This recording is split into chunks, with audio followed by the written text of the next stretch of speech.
রমজান মাস মুসলমানদের জন্য রহমত, মাগফিরাত ও নাজাতের মাস। এ মাসে কিছু গুরুত্বপূর্ণ আমল বিশেষভাবে এবং আন্তরিকতার সাথে পালন করা উচিত। আসুন জেনে নেই রমজানের জরুরি আমলসমূহ। আপনার আমার এই ৮টি আমল আন্তরিকতার সাথে গুরুত্ব সহকারে পালন করা উচিত। নাম্বার ১, সিয়াম বা রোজা সঠিকভাবে রাখা। সুবে সাদিক থেকে সূর্যাস্ত পর্যন্ত সব ধরনের পানাহার এবং গুনাহ ও গুনাহের কাজ থেকে বিরত থাকা।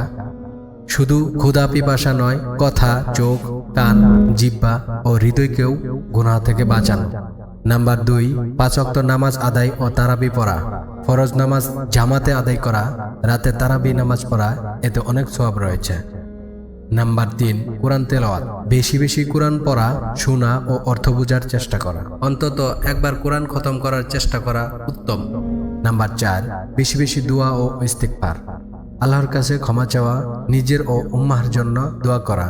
বিশেষ করে ইফতারের সময় দোয়া কবুলের গুরুত্বপূর্ণ সময়, এই সময় বেশি বেশি দোয়া করা। নাম্বার ৫, দান সদকা ও জাকাত। গরিব ও দুঃখীদের সাহায্য করা। যাদের উপর জাকাত ফরজ তারা রমজানেই জাকাত আদায় করে নেবেন, এতে করে বেশি সওয়াব পাওয়া যায়। নাম্বার ৬, লাইলাতুল কদর অনুসন্ধান।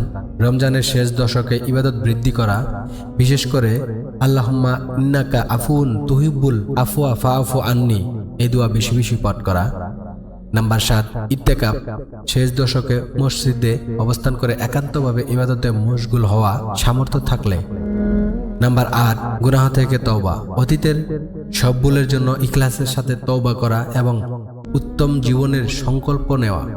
আল্লাহ তাআলা আমাদের সবাইকে উক্ত আমলগুলো আন্তরিকতার সাথে আদায় করার তৌফিক দান করুন এবং আমাদের আদায় করা ইবাদতগুলো কবুল করুন।